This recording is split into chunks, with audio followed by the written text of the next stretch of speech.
Hello, I'm Christine Schiavone, and our show is Spiritual Exploration. Tonight, we're going to explore something that starts out as not really being spiritual, but can make you very spiritual if you experience it. We're talking about spirituality after domestic violence. I feel very lucky to have never experienced such a thing, but there are many of us who have. My heart goes out to those who have, and that is why I have invited Bianca, DiMitri, and Courtney Mitchell to come and talk to me about domestic violence tonight. And I hope that everyone will get something out of this show, and I hope that my hope is that it will help some of you. And I would like to welcome Bianca DiMitri to my left. Hello, Bianca. Hi. And welcome to the show. And Courtney Mitchell to my right. Hi. And welcome to you too, Courtney. These young ladies here have unfortunately experienced domestic violence. And on May 4th, I had the Sunday Advance, and there was an article in the paper. And the article has a picture of Bianca on the front page of the Sunday Advance on May 4th, and it's called The Silent Secret of Domestic Violence. And it is a silent secret in a lot of ways, because I think a lot of people won't really admit that they have experienced such a thing. Maybe it might be a little embarrassing. Maybe they feel, maybe their partner would give them an even more difficult time over it, So first of all, Bianca, tell us, well, what made you go to the Advance? How did this article come about? Well, about 2 years ago, I had the experience. I was with someone for 2 years, and he attacked me. And I pressed charges. I did everything that I thought I was supposed to do. And I just started getting really depressed and having a really hard time. I found that my family wasn't supportive, and my friends weren't supportive either. And so I started praying, and I started going to therapy. And in my prayer, I prayed a lot. And in my prayers, I kept asking God, why did this happen to me? I had a really hard life as it is. What did I do to deserve this? And then one day it kind of came to me that the reason maybe this happened was because I'm strong enough to deal with it, and I have to do something about it. And so then I decided I'm going to start a group, a support group type thing. And I started it, and no one came, and it was a total disaster.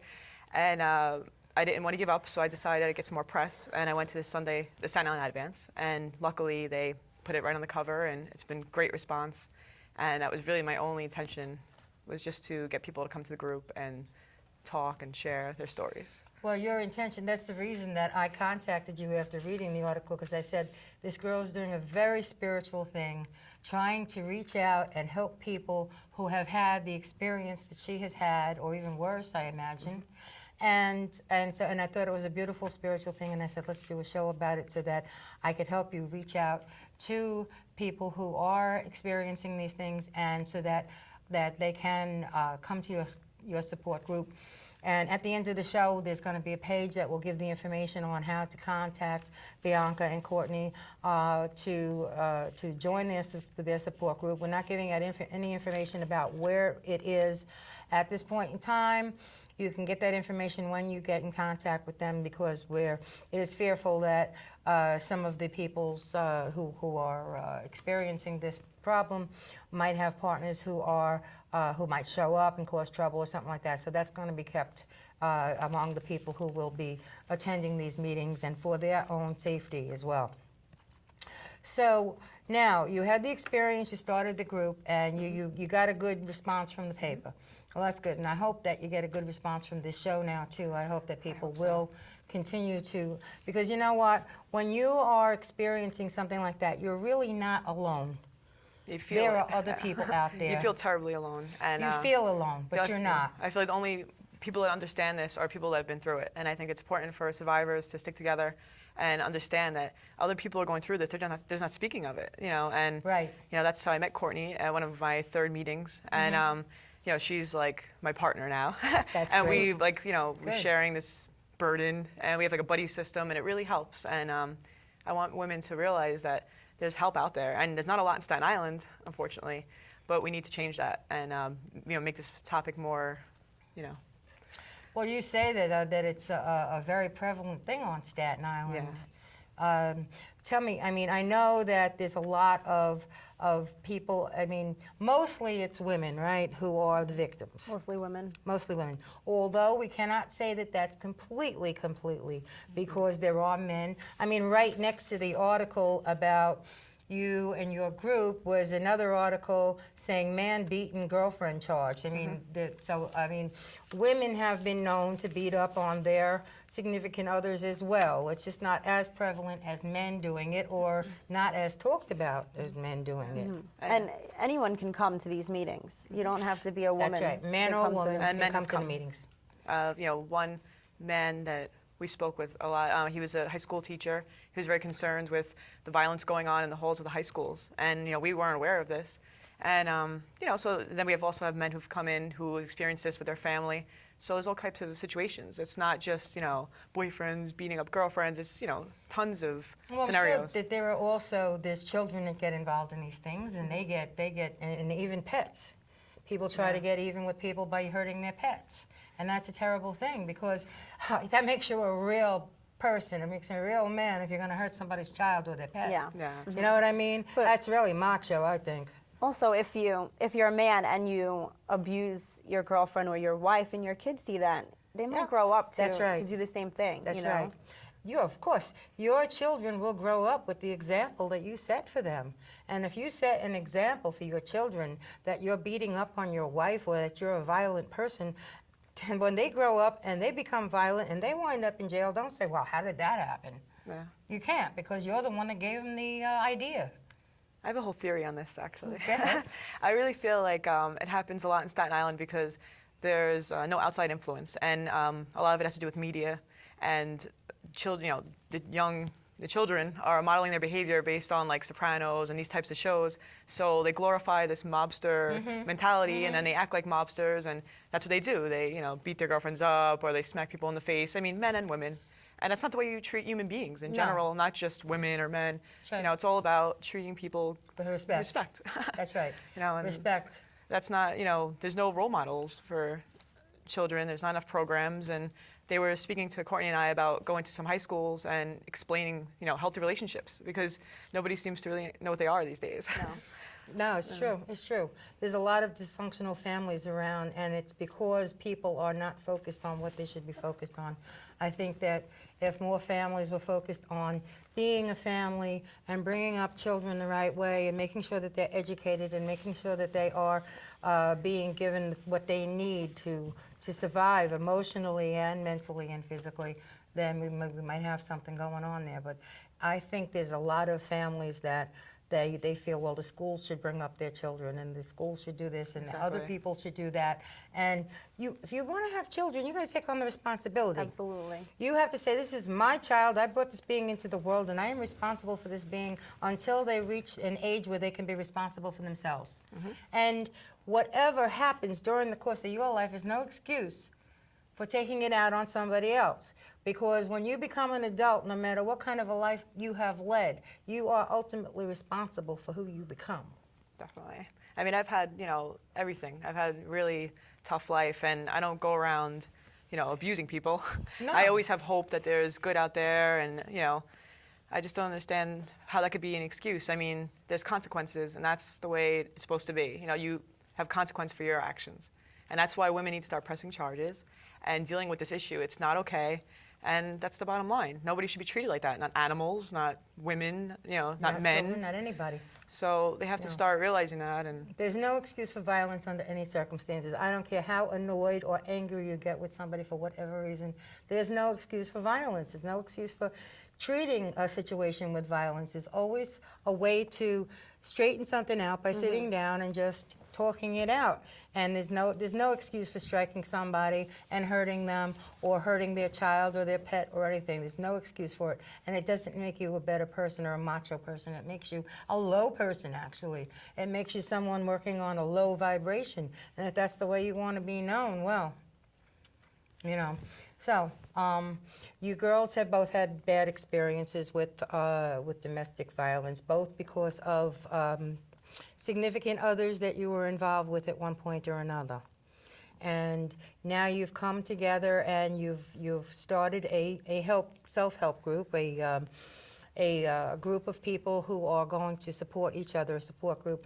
And I know that there have to be people among the people that are in the audience watching this program right now who can relate to it. And I'm hoping that they will reach out to you and they will take advantage of the help that's there, because there's nothing like having people around you who are experiencing the same thing you're experiencing, so that you can relate to each other and help each other and get through it. And one of the things that I think that people who are victims of domestic violence have to do is love themselves. Yeah, definitely. Right? That's hard. Absolutely. You have to learn how to love yourself, because with self-love, then you'll get self-help, you'll get help, and you will overcome.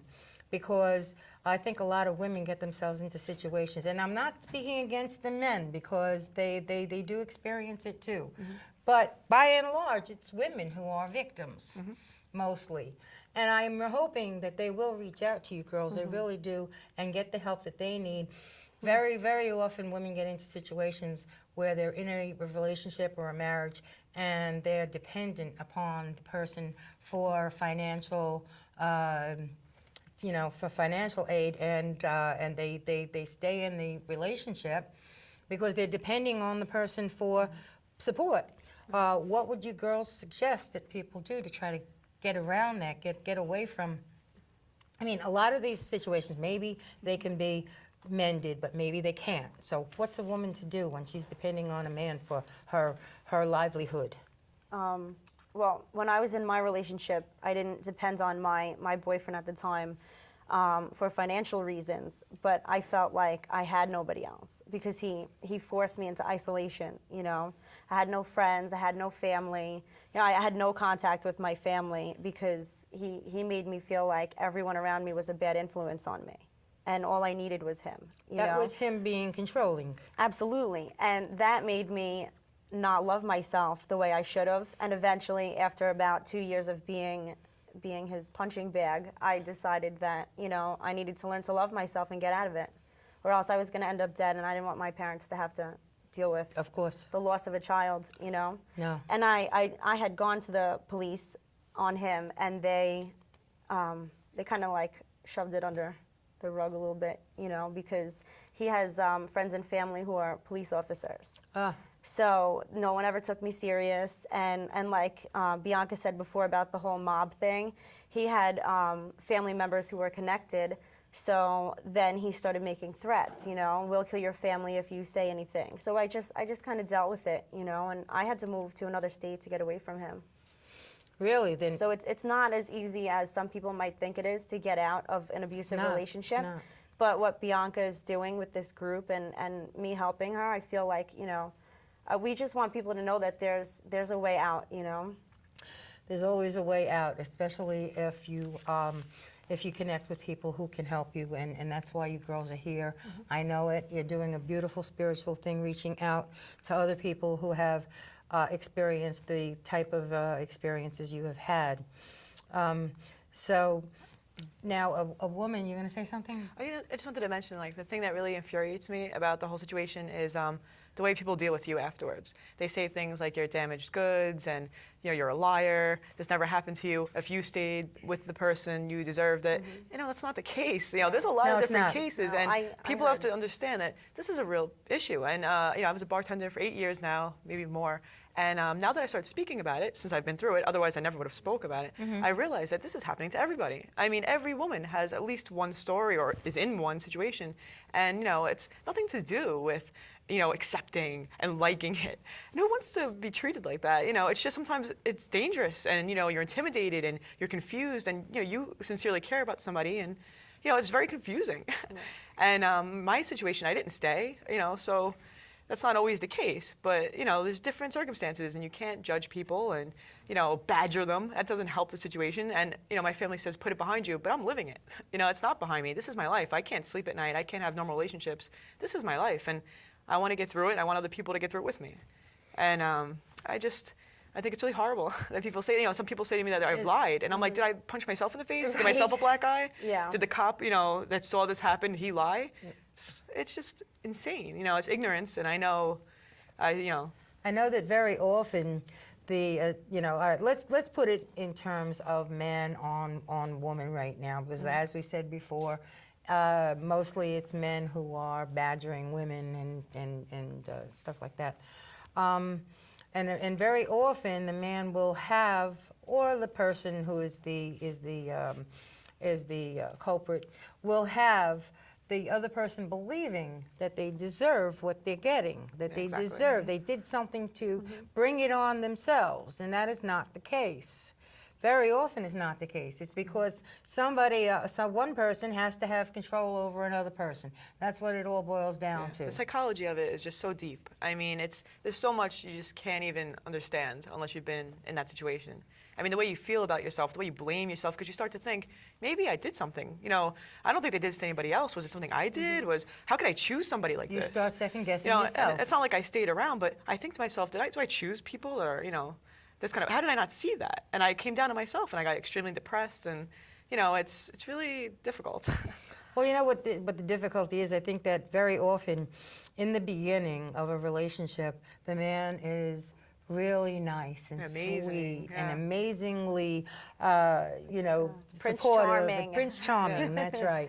And then once they know that they have your heart and they have your being, then they just take over. Exactly. And they think that they can just do as they please after that, and they can treat you any way they want to because she loves me. She's not going to do anything, But what they don't realize is that a woman is strong enough to turn around and say, love or no love, I got to get me out of here. I got to love me first. And I'm not your property. That's right.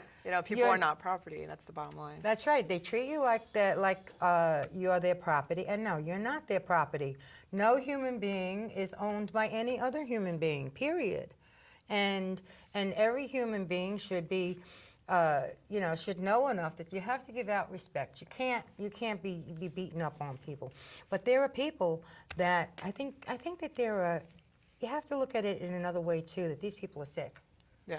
There's definitely something wrong. Yeah, that's the problem. Definitely something wrong with someone who thinks that they can control another person by beating them up and hitting them, and then there's also the mental and emotional badgering and all that kind of stuff going on, where they have somebody so under their thumb that they own them, and that's wrong. It's wrong. It's just very wrong, and as human beings, we can, and especially we live in America, for God's sakes. We don't live in a country where we have to walk around with, what are they called, burkas and stuff like that, right? So, we're living in a free country, and we are free just as much as anybody else is, and we shouldn't have any men that are, that have that much control over us. And I think that women should really take more of the horns. There was a situation once, these people are probably not even around anymore, this is how old this story is, but there was a situation once where there was a man who was like that with his wife, and he would beat up on her, and he would really have her down. And after a while, she thought about it, and she decided, I love myself more than that. I'm not going to allow this. She stayed married to him, but she turned her attitude around. And you'd be surprised. If you turn your attitude around on that person, how they become the meek one after that. Yeah. Because after a while, she started giving it right back to him, not beating him up or anything, but just saying, hey, I'm not taking this anymore. Matter of fact, I'm going out. And it got to a point where he was saying to her when she's on her way out the door, and he'd say to her, well, when are you coming home, honey? And she says, you see that door? When I walk through it, that's when I'll be home. And she turned the whole thing around. She kept the relationship, but she turned the whole thing around just by standing up to him and saying, I'm not going to take this nonsense anymore.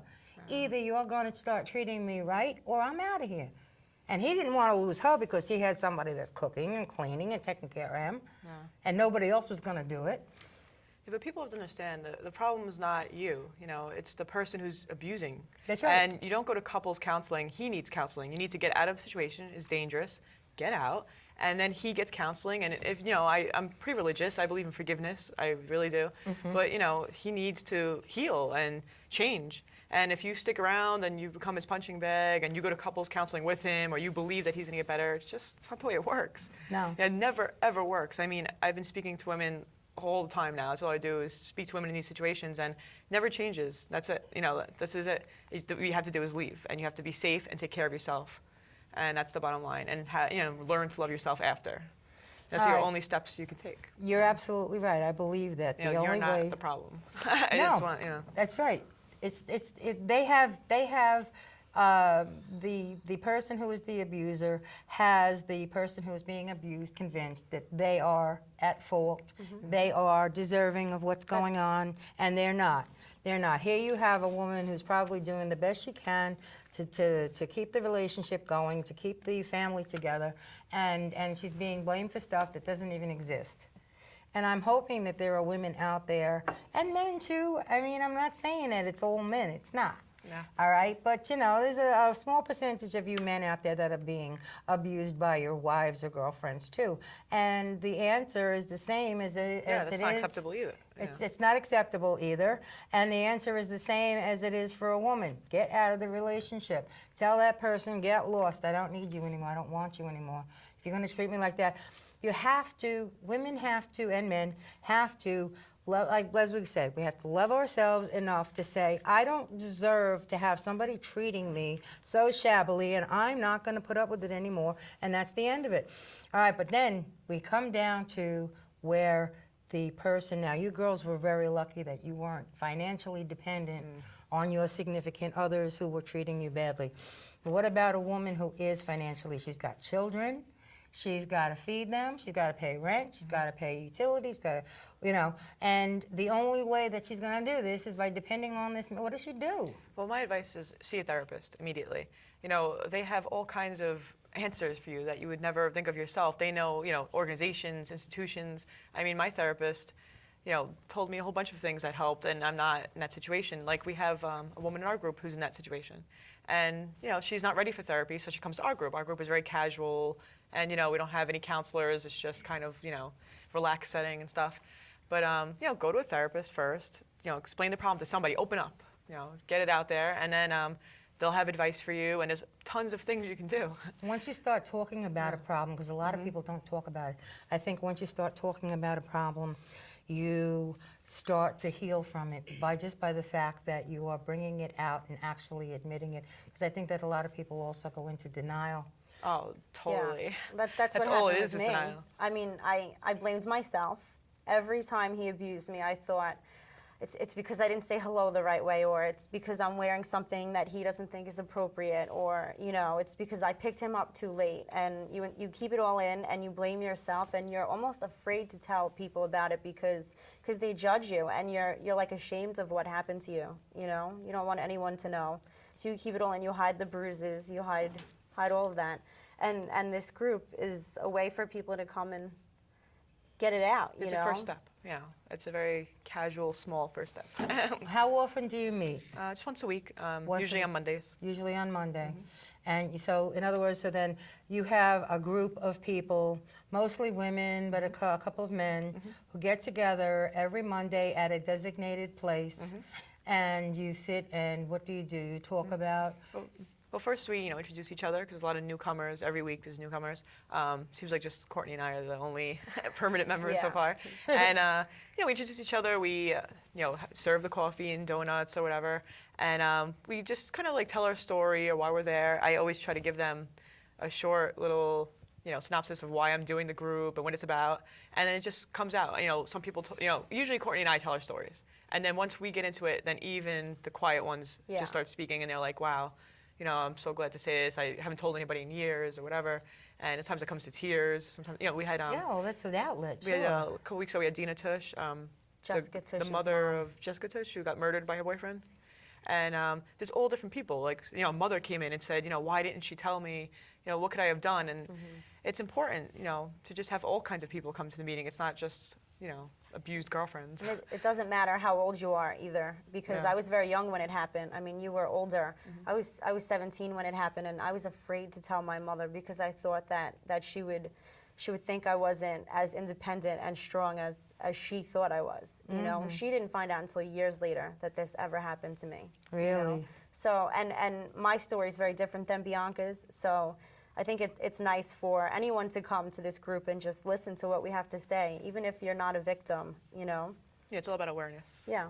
And I think they should talk about it in schools. I mean, what's the harm in that? You know, No, they there's talk no harm in about that, sex especially- education and Yeah. condoms and this and that. Why don't Yeah. we talk a little bit about this problem? Because That's it's a right. real problem. They It's should. very prevalent, and especially the young, the young population. Well, if you start influencing the young people to know that this is something that's wrong, maybe they'll grow up not doing it.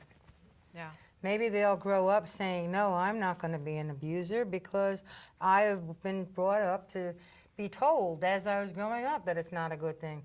Just like, I mean, my mother, God rest her soul, she told me a lot of things along the way, and she would tell me things like, you know, don't laugh at another person because they're different, because that could be you too, you know?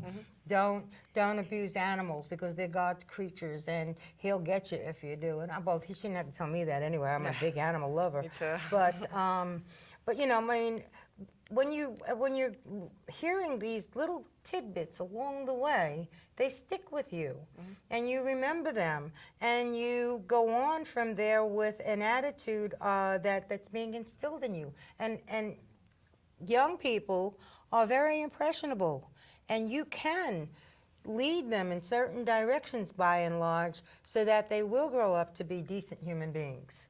And you have to wonder what kind of an upbringing an abuser had. Most likely they were abused in some ways. But as I said before, that's no excuse to be an abuser, because when you become an adult, whatever you experienced, when you become an adult, you are responsible for yourself, period. You know? And I found that more times it's the abuser has done it before. You might not know about it, and you know, you'll find out that they have done it. If you don't do anything about it, it's not only going to happen to you until you stop it. It's going to go on after you. You know, my ex told me I was the first, and it was a one-time deal. You know, he was on Xanax, and I kind of believed him. I was like, Xanax oh. should have calmed him down. Oh no, that's not what I hear. And so I said, oh, well, maybe it's true. Maybe, you know, he'll never do that again. And like this dream, I was infatuated with him. I mean, I never thought this would happen. And so I thought maybe it's the possibility. But then I find out after speaking to a couple people, he's done it to his ex-girlfriend, and he's done it to the girl before that. And I said, I'm not going to let him do this. No. I said, I don't want to put him in jail. I actually care about him, and I still kind of think about him, and I feel bad because I remember the old him. It's like two different people. It's really weird the way you know, deal with it in your head.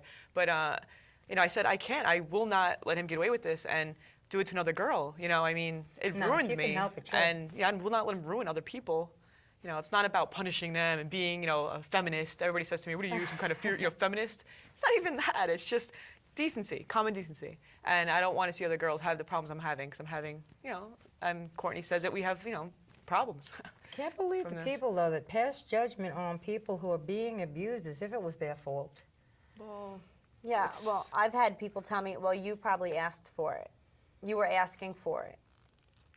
If you stayed with him, it's your problem for staying with him. every you single know? person says, you stayed, and I'm like, you don't even know, my situation wasn't even like that. It's not, you have no idea what you're talking about. Yeah. It's not people stay because they like it. It just doesn't make sense. And you hear it all No, the they're time. not staying. Well, I think there's several reasons for people to stay. One of them is financial. Another is emotional. They think they need that person. But people don't realize that there is no friendship or relationship that you cannot live without, okay? Because if it's going to be harmful to you, then you're better off without it, you know, and that's the way I see it. Now, in the aftermath of this, I think that you girls should be commended because you started something